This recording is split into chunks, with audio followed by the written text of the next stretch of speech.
Hola compañeros y compañeras, somos el equipo número 1 y nos compete desglosar el tema de glucólisis correspondiente al capítulo 14. Como pueden observar, el expositor número 1 será Romero Gutiérrez Nomarudín, el expositor número 2 le corresponde a Lozoya Carrillo Jorge Alexis y yo, su servidora, Arredondo Ríos Gema, seré el apoyo. Esperamos que disfruten mucho de este video. Comencemos. Glucosa. La glucosa ocupa una posición central en el metabolismo de plantas, animales y muchos microorganismos que relativamente tienen una energía potencial, por lo que es un buen combustible y su oxidación completa a dióxido de carbono y agua transcurre con una variación de energía libre estándar de menos 2.840 kJ por mol. La glucosa está almacenada en forma de polímero de elevada masa molecular, tal como el almidón o el glucógeno. Una célula la puede acumular grandes cantidades de unidades de exosa, en que al mismo tiempo que mantiene una osmolaridad citosólica relativamente baja. Cabe aclarar también que la glucosa no es solo un combustible excelente, sino también un precursor extremadamente versátil capaz de suministrar una gran cantidad de intermediarios metabólicos para reacciones biosintéticas. En los animales y plantas superiores, la glucosa tiene cuatro destinos principales que se pueden utilizar para la síntesis de polisacáridos complejos destinados al espacio extracelular. Este es el primero. El segundo puede ser almacenado en forma de polisacárido o de sacarosa. Y la tercera destino principal sería un compuesto de tres carbonos, o sea, piruvato, vía glucólisis para proporcionar ATP e intermediarios metabólicos. Y el cuarto sería oxidada por la ruta de pentosa fosfato para obtener ribosa 5-fosfato, utilizado en la síntesis de ácidos nucleicos y NADPH para los procesos biosintéticos reductores.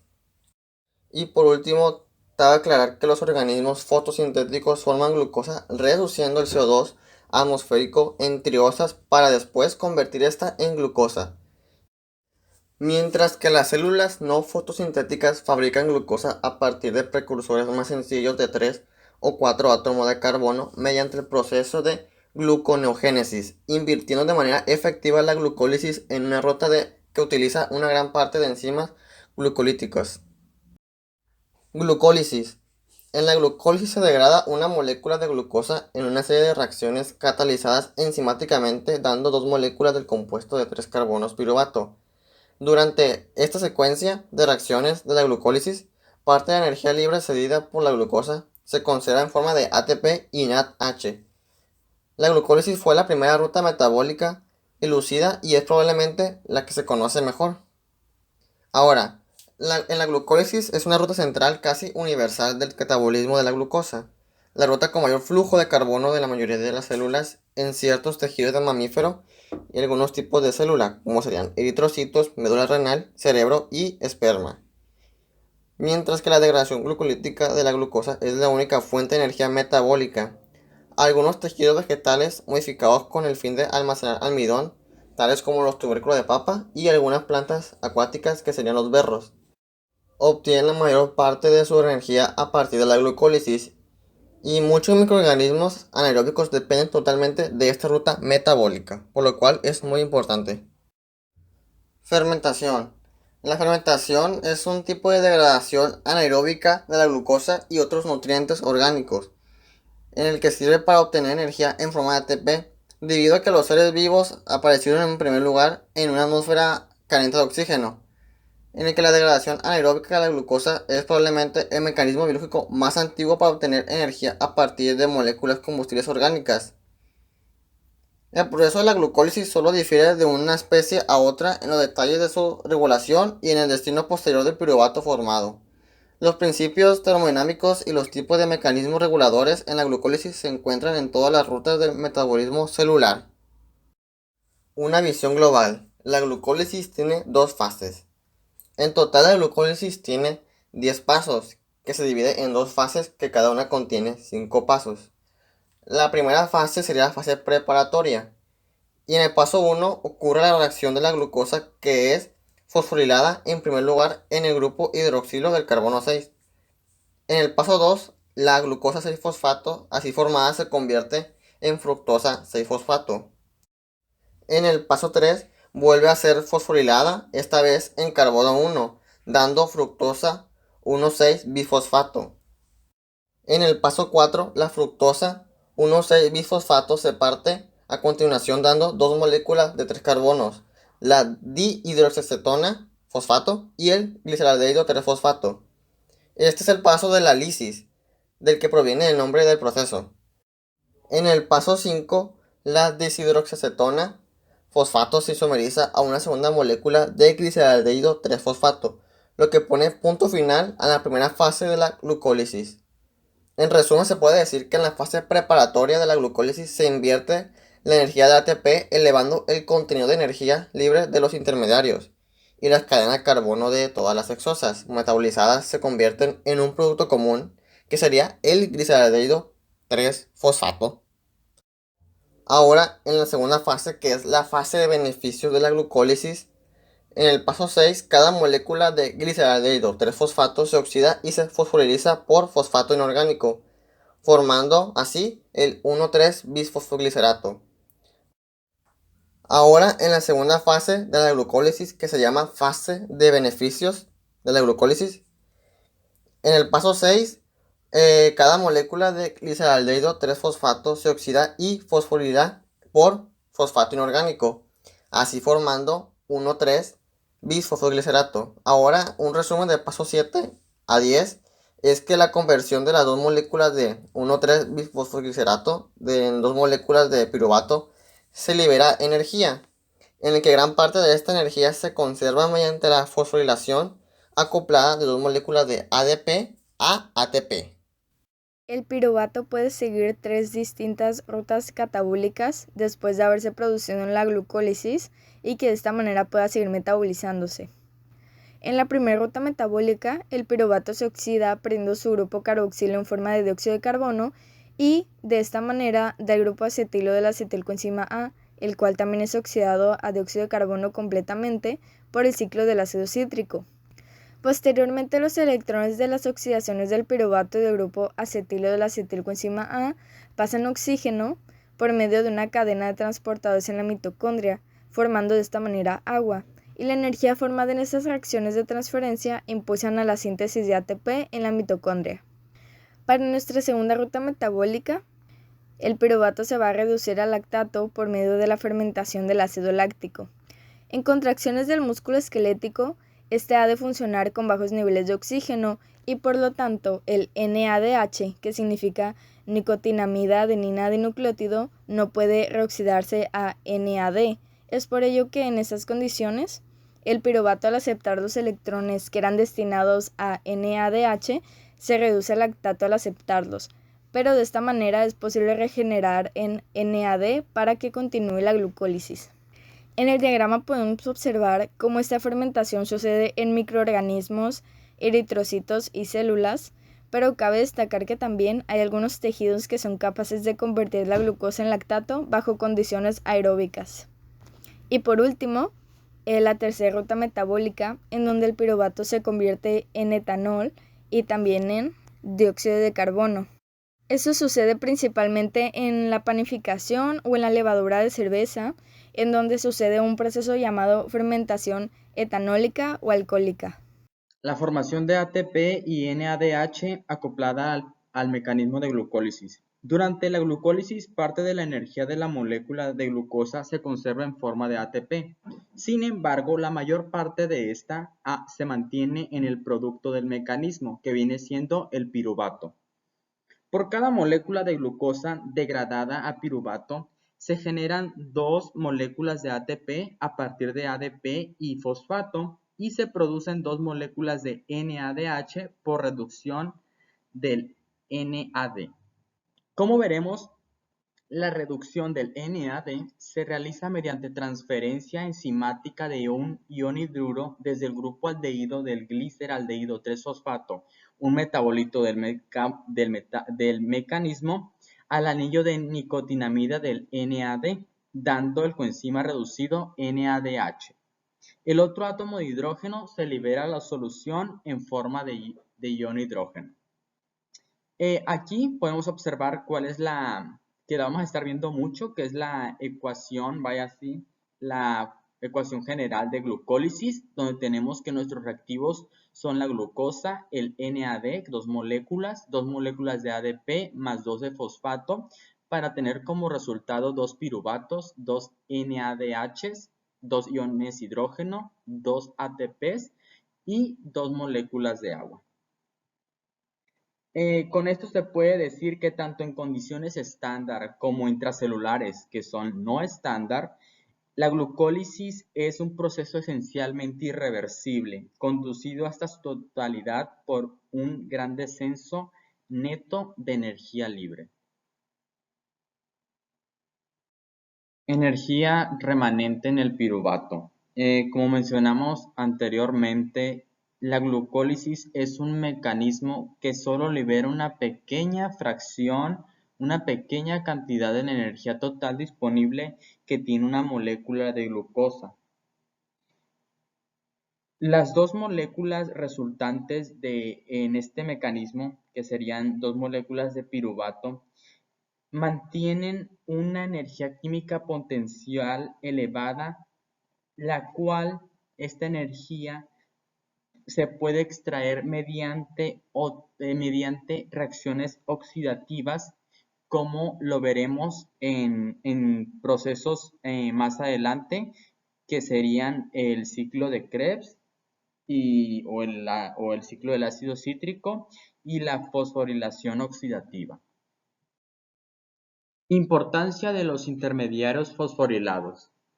Como sabemos, los grupos fosforilo son grupos de suma importancia en nuestro organismo, ya que son parte de muchas reacciones metabólicas donde se requiere o tenemos liberación de energía.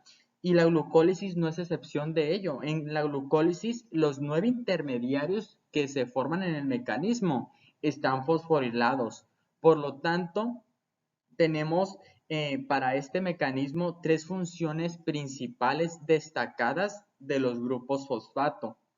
La primera de ellas viene desde que, puesto que nuestras membranas plasmáticas de nuestras células carecen de transportadores para los azúcares fosforilados, los intermediarios glucolíticos no podrán abandonar la célula y por tanto la célula ya no requerirá de gastar más energía para retener a estos intermediarios, a pesar de la gran diferencia de concentración que exista tanto intra como extracelularmente.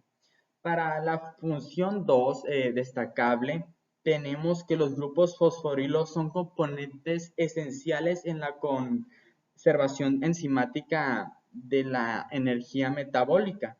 Por ejemplo, la energía liberada en la rotura de enlaces fosfanhídridos, como los del ATP, se conserva parcialmente en la formación de ésteres fosfatos, tales como la glucosa 6-fosfato, que es el primer intermediario del mecanismo de glucólisis.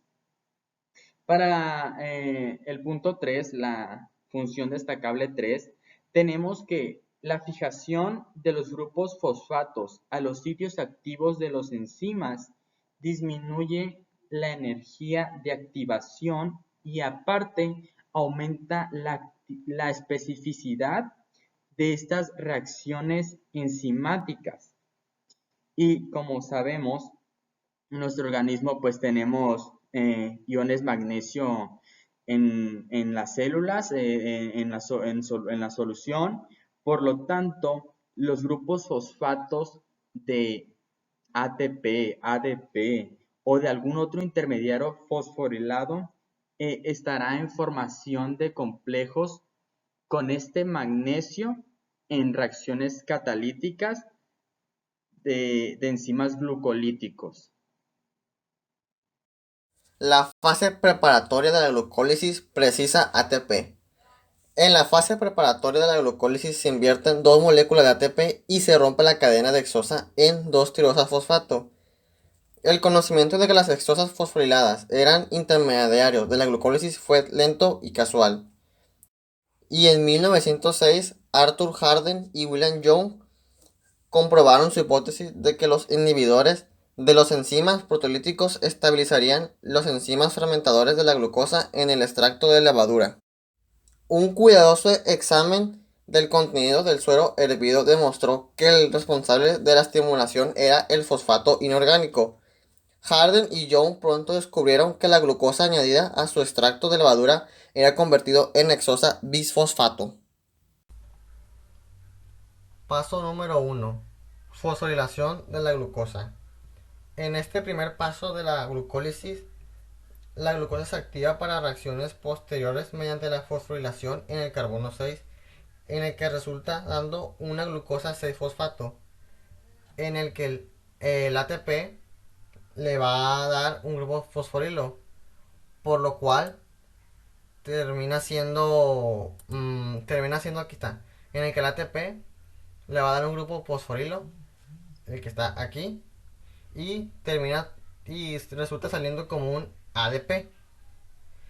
Y ahora con esto esta reacción es irreversible, ya que en condiciones intracelulares está catalizada por la exoquinasa. Y hay que recordar que las quinasas son enzimas que catalizan la transferencia del grupo fosforilo terminal de ATP a algún nucleófilo receptor. Y las quinasas son una subclase de transferasas, que el receptor en el caso de la exoquinasa es una hexosa. Normalmente la de glucosa, aunque la exoquinasa también cataliza la fosforilación de otras hexosas comunes, tales como la de fructosa y la de manosa en algunos tejidos. También hay que decir que la exoquinasa, al igual que otras muchas quinasas, necesita de magnesio, que está aquí, es esta la que está acá, para hacer su actividad, porque el verdadero sustrato de la enzima no es el ATP, este no es, sino es el complejo magnesio ATP, que sería este.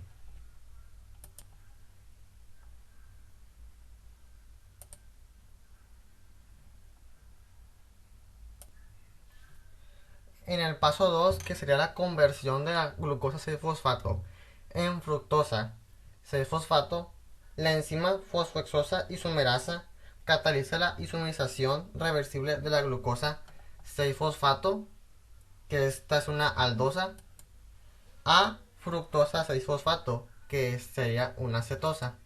Aquí podemos apreciar que la glucosa 6-fosfato, que es una aldosa, gracias a la enzima fosfohexosa isomerasa, hace la isomeración pasando a fructosa 6-fosfato, que sería una cetosa. Bueno, ahora voy a explicar el mecanismo de esta reacción, que se realiza a través de un intermediario N-idol. Bueno, pues primeramente la glucosa 6-fosfato, en la parte donde está enlazado el carbono 5 con el oxígeno, se va a romper, en el cual se va a abrir el anillo, quedando de esta forma. Y ahora el sitio activo del glutamato va a tomar este hidrógeno del carbono 2, por lo cual va a hacer que primeramente haya un doble enlace en el carbono 1 y el carbono 2 para que esté estable este carbono 2. Pero ahora, ¿qué sucede? Tiene 5 enlaces el carbono 1. Pues lo que va a hacer es que pues este doble enlace ya no va a ser doble, va a ser sencillo, como está aquí mostrado.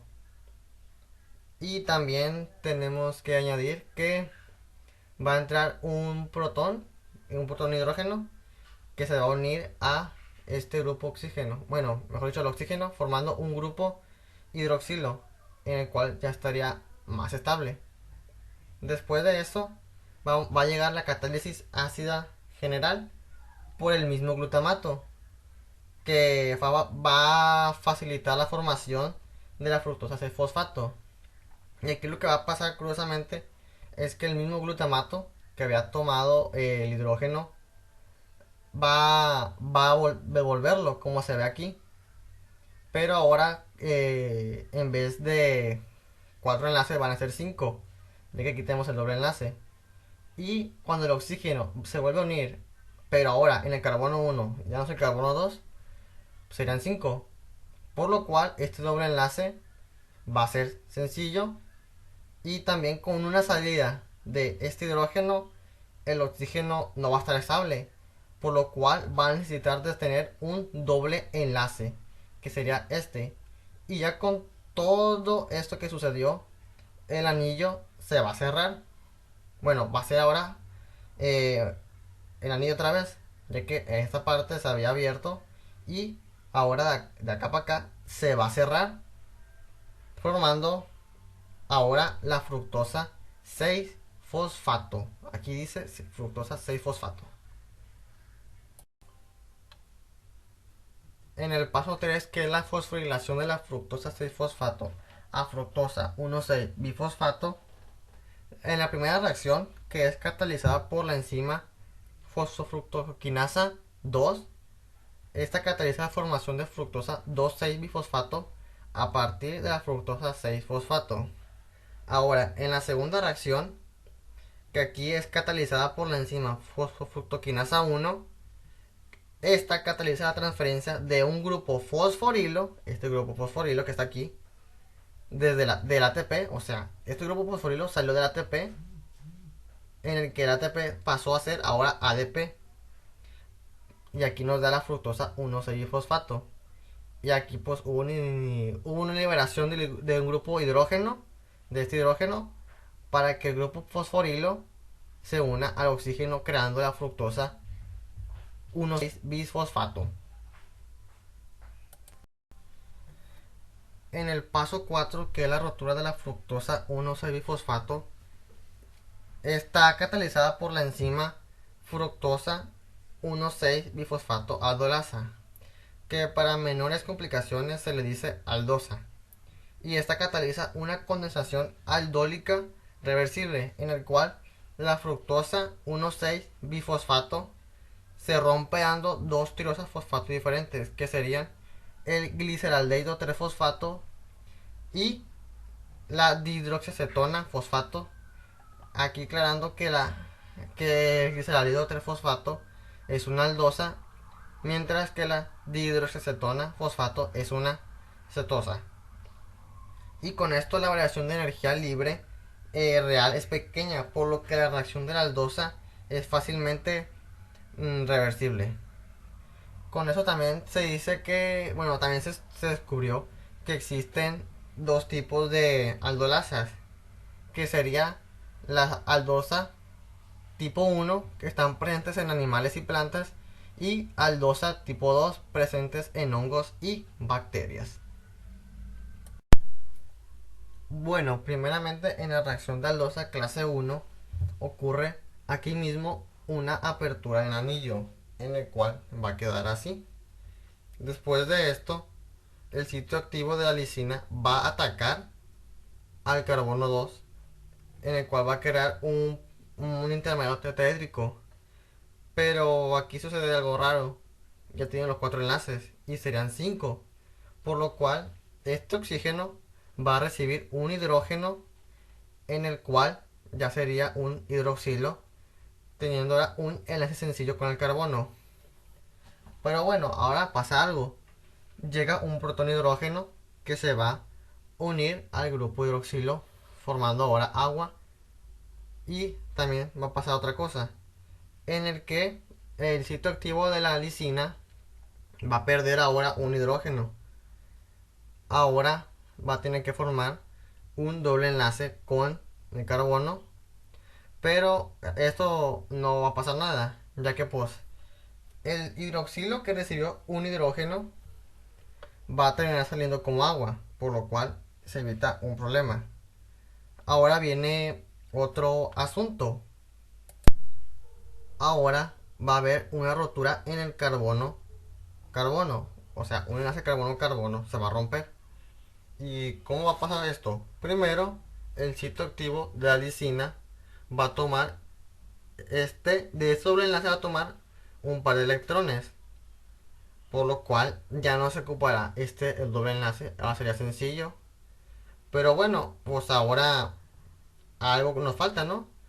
Pues ahora este carbono va a tener un doble enlace con este carbono. Ahora pues tenemos otro dilema. Tiene 5 enlaces, ¿qué va a hacer? Pues se va a romper con este carbono. Pero también tenemos otro problema. Este carbono, pues no más va a tener 3 enlaces. Pero la solución que tiene es que el hidroxilo va a perder su hidrógeno. Ahora el oxígeno también está inestable, por lo cual va a crear un doble enlace con el carbono. Por lo cual sucede la primera liberación de producto, que sería el gliceraldehído 3 fosfato, que sería este de aquí. Bueno, ahora sí el siguiente paso ahora estamos en esta parte, en el cual el sitio activo de la lisina va ahora a tener un doble enlace con el carbono. Con eso le devuelve los pares de electrones que tomó en esta parte. Por lo cual, este doble enlace que está aquí ya no se ocupa, que hizo con el carbono. Por lo cual, ahora será un enlace sencillo. Pero ahora tenemos un problema. Este carbono de acá nomás tiene 3 enlaces. Y la manera de solución que hay es que este hidrógeno se va a unir a este carbono, por lo cual ya tiene sus 4 enlaces. Ahora con esto ya ocurre la isomerización, que sería todo esto. Y lo que sigue ahora sería, ahora entra un agua, que aquí se preguntarán, pues, ¿qué va a hacer el agua? Pues primeramente va a dar un hidrógeno al sitio activo de la lisina, y a esta parte que le hace falta un hidrógeno que tiene los pares libres. Y ahora queda el oxígeno, y pues donde puede entrar sería aquí en este carbono, que le vamos a llamar carbono 2. Por lo cual ahora el doble enlace va a estar aquí, por lo cual va a salir el segundo producto liberado, que sería dishidroxiacetona fosfato. Tal como mencioné ahorita, aquí el oxígeno se unió con doble enlace, por lo cual aquí está todo de hidroxiacetona fosfato, con lo cual termina la reacción de aldosa clase 1. Pero pues antes de terminar con esto, hay que aclarar que el intercambio de protones con el disolvente regeneró la enzima. Ahora puede volver a ocurrir esta reacción en otro momento. Ahora en el último paso de la fase de preparación, que sería paso 5, la interconversión de las fosfato. Como nos quedaron dos fosfato en el paso 4, que fueron formadas por la aldolasa, el gliceraldehído 3 fosfato puede ser degradado directamente en los siguientes pasos de la glucólisis, pero la dihidroxiacetona fosfato no, por lo cual se tiene que convertir rápidamente y también reversiblemente en gliceraldehído 3 fosfato por la quinta enzima de la secuencia glucolítica, que sería la triosa fosfato isomerasa. Aquí lo que va a pasar es que este hidrógeno, un hidrógeno de este carbono 3 se va a unir ahora al carbono 2, mientras que este hidrógeno se va a unir a este oxígeno, formando ahora un grupo hidroxilo, en el cual este doble enlace pues ya será sencillo. Aquí, como se puede mostrar, es sencillo aquí, aunque no se ve, es un enlace sencillo. Y pues este oxígeno queda solo ahora, formando un doble enlace con este carbono, que se puede apreciar aquí. Por lo tanto, queda un gliceraldehído 3 fosfato, en el cual puede seguir con los siguientes pasos de la glucólisis. Para la segunda fase de la glucólisis o fase de beneficios, tenemos que en esta se incluye los pasos de fosforilación conservadores de energía, en los que parte de la energía libre de la molécula de glucosa se conservará en forma de ATP y NADH. Como vimos en la diapositiva anterior, la molécula de glucosa en la primera fase es degradada a dos moléculas de gliceraldehído 3-fosfatos y estas son las que siguen la ruta en esta segunda de glucólisis en esta segunda fase. Estas dos moléculas de gliceraldehído 3-fosfato se convertirán a dos moléculas de piruvato, las cuales irán acompañadas de la formación de 4 moléculas de ATP a partir de ADP.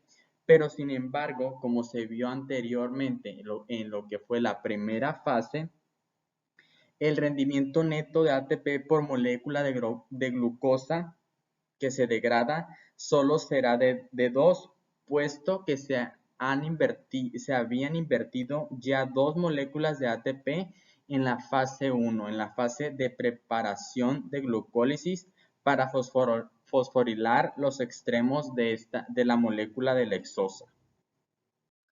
Bueno, en el paso 6 de esta secuencia de reacciones del proceso de glucólisis o mejor conocido como el paso 1 de la fase de beneficios, tenemos la conversión de las moléculas de gliceraldehído 3-fosfato en 1,3-bisfosfoglicerato a partir de la catálisis de una enzima llamada gliceraldehído 3-fosfato deshidrogenasa. Como hemos mencionado, esta es la primera de las dos reacciones conservadoras de energía del proceso que conducen en último término a la producción o a la formación de ATP. En la imagen podemos observar de manera muy general, pues la reacción que se lleva, donde este grupo fosfato inorgánico atacaría a este carbono del grupo aldehído para formar un enlace anhídrido, un enlace mejor conocido como acilfosfato. Además, podemos observar la variación de energía libre estándar de esta reacción, la cual equivale a 6.3 kJ sobre mol.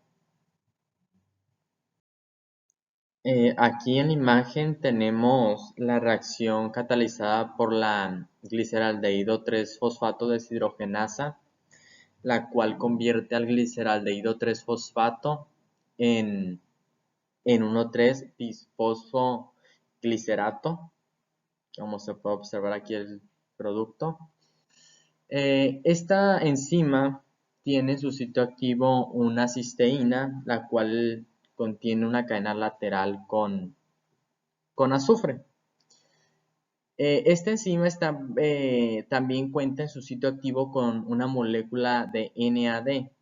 Esta provoca que el pKa de esta cadena lateral, que es de 8, se reduzca a 5.5 y por lo tanto a pH fisiológico estará en su forma más reactiva, en su forma de tiolato, lo cual la convierte en un fuerte nucleófilo, el cual va a atacar al carbono de este aldehído, que es un electrófilo, para formar un enlace tiomiacetal covalente enzima sustrato. Para el paso 3, ya debido a la inestabilidad de esta carga negativa sobre el oxígeno, tenderá a estabilizarse formando de nuevo el enlace doble con el carbono, lo cual provocará la salida de este hidrógeno para reducir al NAD y convertirlo en NADH, teniendo a nuestro primer producto que abandona el sitio activo y la formación de un carbono carbonilo. Al momento de salir el NADH entra otra molécula de NAD y un fosfato. Este fosfato atacará a este carbono carbonilo, que es electrofílico, y por lo tanto desplazará el enlace tioéster covalente entre la enzima y el sustrato, formando nuestro segundo producto, que es el 1,3-bisfosfoglicerato, para seguir en la secuencia de reacciones de la glucólisis. Para el paso 7 de este proceso metabólico, como es la glucólisis, tenemos que la enzima fosfoglicerato quinasa transferirá el grupo fosforilo de alta energía desde el grupo carboxilo del 1,3-bisfosfoglicerato al ADP para tener como productos ATP y 3-fosfoglicerato. En imagen tenemos de manera muy generalizada la reacción, donde vemos en reactivos al ADP que le falta un fosfato para convertirse en ATP, el cual va a ser donado por el 1,3-bisfosfoglicerato. Y como lo dije, catalizado por una enzima quinasa, la cual llevará el proceso de transferencia del grupo fosforilo en sentido inverso al ADP para tener como productos ATP y 3-fosfoglicerato. Además, aquí podemos observar la variación de energía libre estándar, la cual es negativa, por lo tanto es exergónica, que es de menos 18.8 kilojoules sobre mol. Hasta aquí los pasos 6 y 7 de la glucólisis constituyen conjuntamente un proceso de acoplamiento de energía en donde el 1,3-bisfosfoglicerato es el intermedio común. Se forma en la primera reacción que sería endergónica como sistema aislado, y se transfiere un grupo acil-fosfato a la ADP en la segunda reacción, que es fuertemente exergónica. Entonces, la suma de estas dos reacciones nos da, como se observa aquí en esta imagen, que gliceraldehído 3-fosfato más ADP más fosfato inorgánico más NAD, tendremos 3-fosfoglicerato más ATP más NADH más ion hidrógeno. Con lo tanto, un resultado de energía libre estándar de menos 12.2 kilojoules sobre mol. De esta manera, una reacción global exergónica. Bueno, como sabemos, la energía libre real está determinada por la energía libre estándar y el cociente de acción de masas, que está representado con la letra Q. Y en esta reacción, la Q, pues como dijimos, es el cociente de acción de masas, que viene siendo la concentración de productos sobre reactivos. Tendremos como productos al 1,3-bisfosfoglicerato y al NADH. Y como reactivos al gliceraldehído 3-fosfato, al fosfato inorgánico más NAD. Entonces de aquí podemos deducir, que cuando la reacción de acción de masas es inferior a 1, su logaritmo natural tiene un signo negativo. Y por tanto, en el paso 7, al consumir el producto del paso 6, que es el 1,3-bisfosfoglicerato, se mantiene una concentración de 1,3-bisfosfoglicerato relativamente baja en el estado estacionario, por lo que Q del proceso de acoplamiento de energía global permanece bajo. Entonces, cuando Q es pequeño, la contribución del logaritmo de Q puede hacer que el delta G sea fuertemente negativa. Entonces, aquí podemos simplemente ya demostrar que estas dos reacciones, las del paso 6 y 7, están acopladas mediante un intermedio común. Para el paso 8, en la conversión del 3-fosfoglicerato en 2-fosfoglicerato, tenemos que la enzima glicerato mutasa catalizará un desplazamiento reversible del grupo fosforilo entre el carbono 2 y el carbono 3 del glicerato. Como en todas o prácticamente todas las enzimas glucolíticas, se requiere de la presencia de magnesio, del catión magnesio. Entonces, aquí en esta primera imagen, podemos observar cuál es el sustrato, el 3-fosfoglicerato, y cuál es el producto, el 2-fosfoglicerato, además de su variación de energía libre estándar, que es de 4.4 kJ/mol.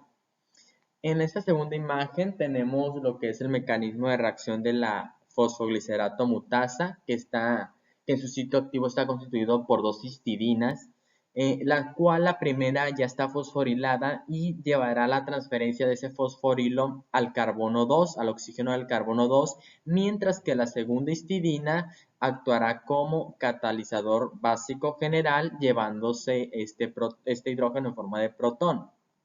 Para un segundo paso, la primera histidina se llevará ahora, pues sí, se transferirá el fosforilo, pero del carbono 3 al tiempo que la segunda histidina, que está protonada, actuará como catalizador ácido general, volviéndole el hidrógeno a este oxígeno, pero ahora en la posición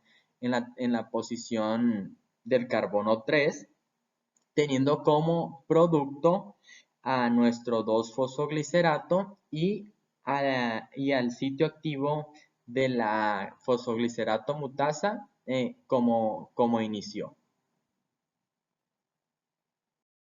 En el penúltimo paso de la glucólisis o el noveno paso, tenemos la deshidratación del 2-fosfoglicerato a fosfenolpiruvato. Esta es la segunda reacción glucolítica que genera un compuesto con potencial elevado de transferencia de grupo fosforilo. Aquí, la enolasa promueve la eliminación reversible de una molécula de agua del 2-fosfoglicerato, dando fosfenolpiruvato. Y aquí tenemos lo que es la reacción general, que tenemos como sustrato al 2-fosfoglicerato y como producto al fosfenolpiruvato, con una con una variación de energía libre de 7.5 kJ/mol. Y acá abajo tenemos lo que es la reacción que lleva a cabo la enolasa, la cual en su sitio activo contiene un aminoácido de lisina y un glutamato, además de la presencia de magnesios, de iones magnesios, que ayudan en el apantallamiento de las cargas negativas de esos oxígenos. En un primer paso tenemos que la lisina abstrae o capta el hidrógeno del carbono 2, de la posición 2, mediante catálisis básica general, mientras estos magnesios estabilizan el intermediario enólico resultante, para posteriormente en un segundo paso que entre el glutamato facilita la eliminación de este grupo OH y se tiene mediante catálisis ácida general, teniendo como liberación agua, una molécula de agua, la formación de un doble enlace en este oxígeno con el carbono y que se vaya al grupo hidroxilo y solo se agrega un hidrógeno.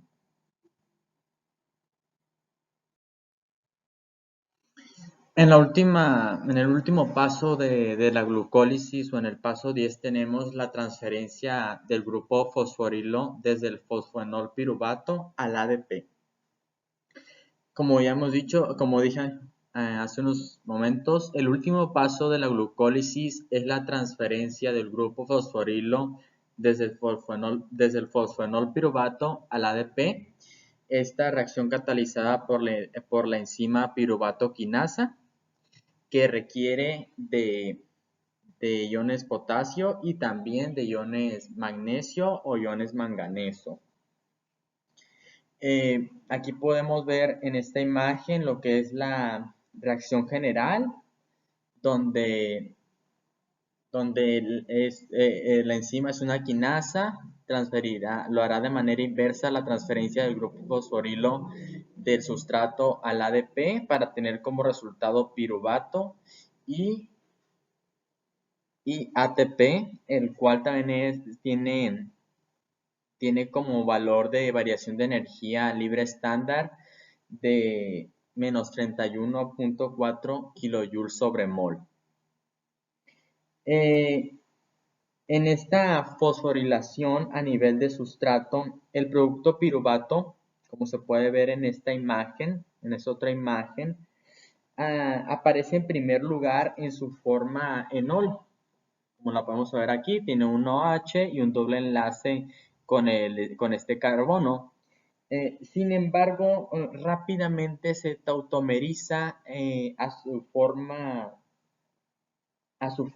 ceto. Y a su forma ceto, que podemos ver aquí que este carbono se convierte en un carbono carbonilo y ya hay un simple enlace con este carbono. Y esta es la forma que predomina a pH fisiológico, a pH 7.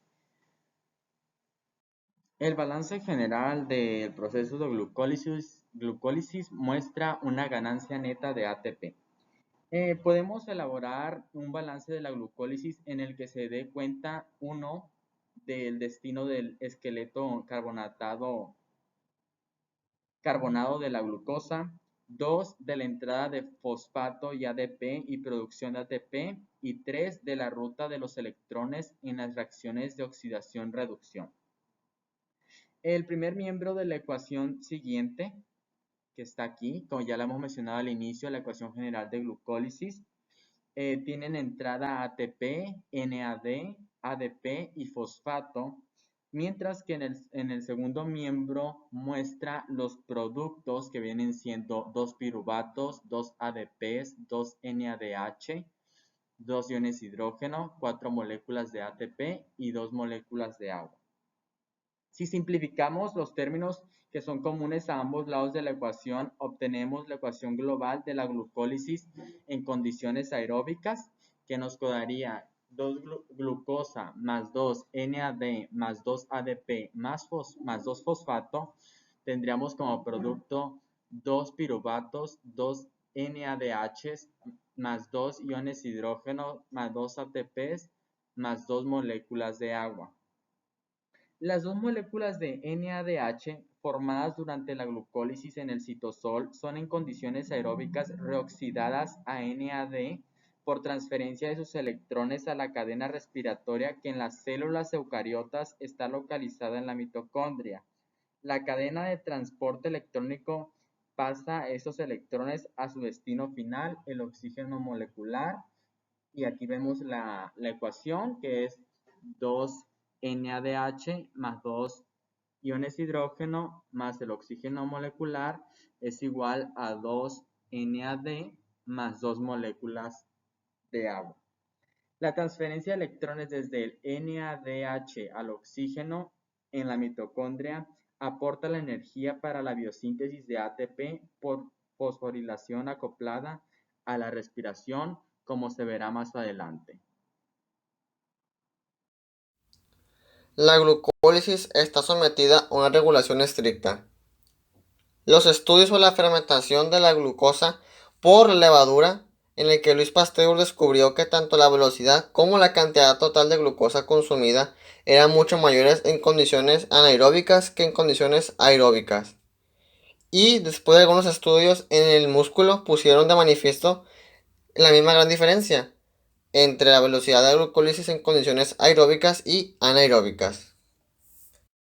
El flujo de glucosa a través de la ruta glucolítica está regulado con el objetivo de conseguir niveles casi constantes de ATP. Este ajuste necesario de la velocidad de glucólisis se consigue mediante una compleja influencia recíproca entre consumo de ATP, regeneración de NADH y regulación aloestérica de varias enzimas glucolíticas, entre ellas exoquinasa, fosfofructosa quinasa 1 y piruvato quinasa, así como por fluctuaciones segundo a segundo de la concentración de metabolitos clave que reflejan el equilibrio celular entre la producción y el consumo de ATP. Un caso de gran interés es el de la glucólisis aeróbica en los tumores. En 1928, Otto Warburg fue el primero en observar que los tumores de casi todos los tipos tienen una glucólisis que funciona a una velocidad mucho mayor que en los otros tejidos, incluso con un buen incremento de oxígeno. Este efecto se llamó efecto Warburg, que es la base de diversos métodos de detección y tratamiento de cáncer.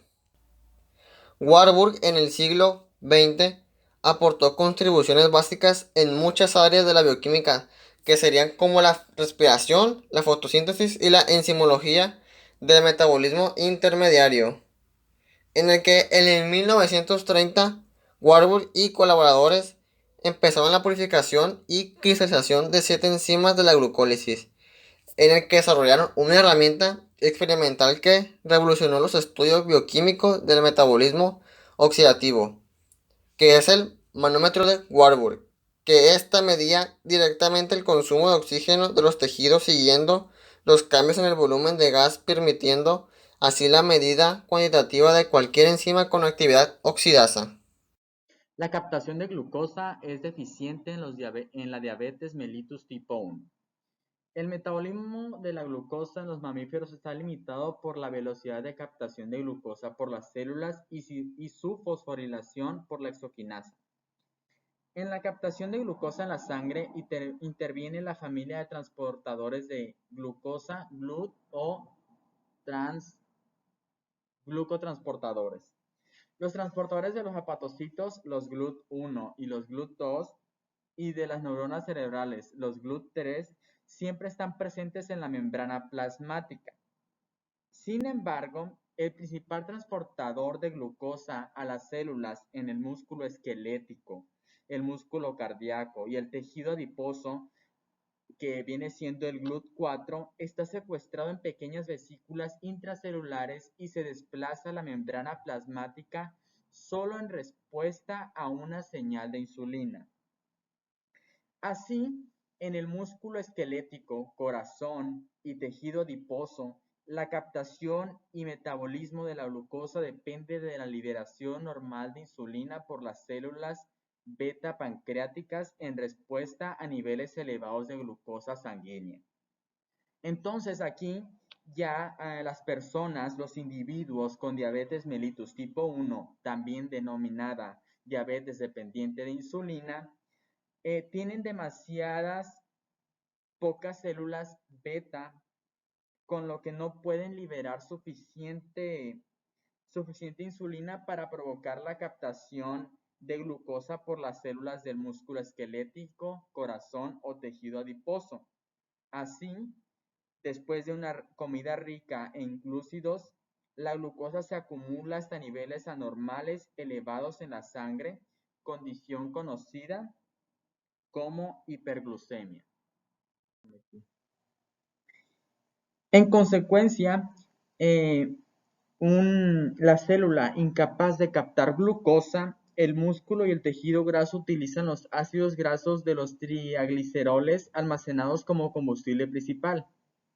En el hígado, el acetilcoenzima A procedente de esta degradación de los ácidos grasos se convierte en cuerpos cetónicos, acetoacetato y beta-hidroxibutirato, que se exportan y transportan a otros tejidos para su utilización como combustibles. Estos compuestos son de gran importancia para el cerebro, que utiliza los cuerpos cetónicos como combustible alternativo cuando no hay glucosa a su disposición. Pero hay que tener en cuenta que los ácidos grasos no pueden pasar a través de la membrana hematoencefálica, por lo que no pueden utilizarse como combustible por las neuronas cerebrales. Entonces, en la diabetes tipo 1, sin tratar, la sobreproducción de acetoacetato y beta-hidroxibutirato conduce a su acumulación en la sangre y el consiguiente descenso del pH sanguíneo produce cetoacidosis, una situación que pone en peligro la vida.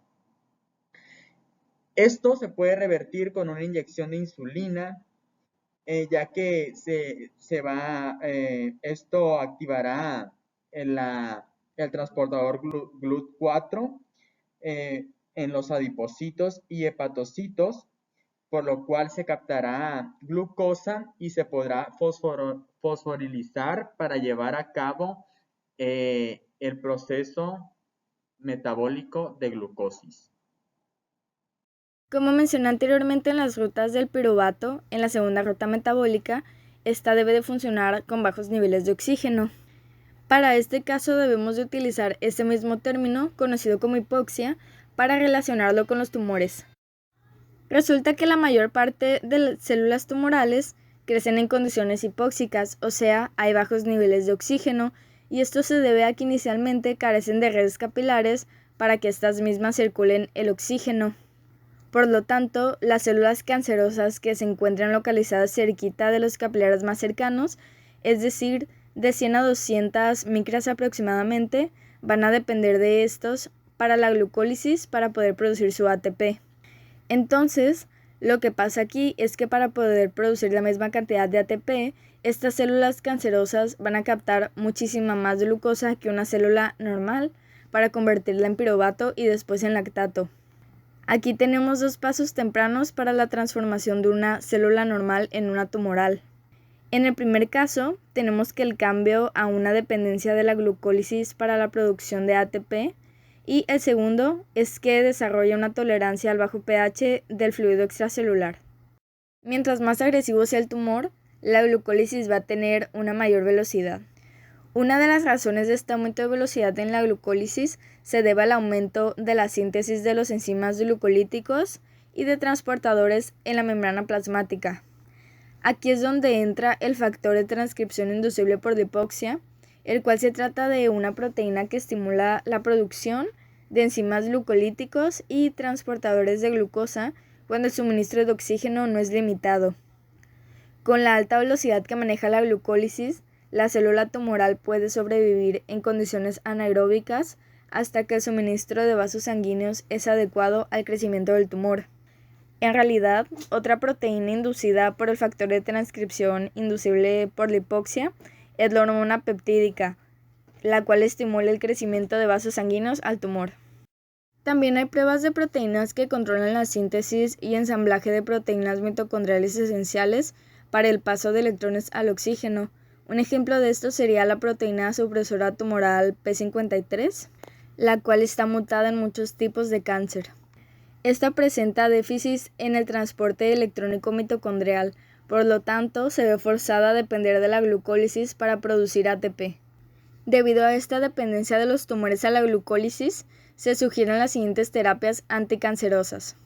La primera de ellas es un inhibidor de la glucólisis que podría seleccionar y destruir tumores al eliminar su suministro de ATP.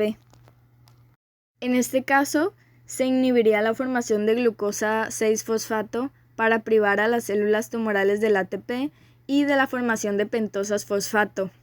Sin esta última, la célula no es capaz de sintetizar nucleótidos esenciales para su síntesis de DNA y RNA, por lo tanto no puede crecer ni dividirse.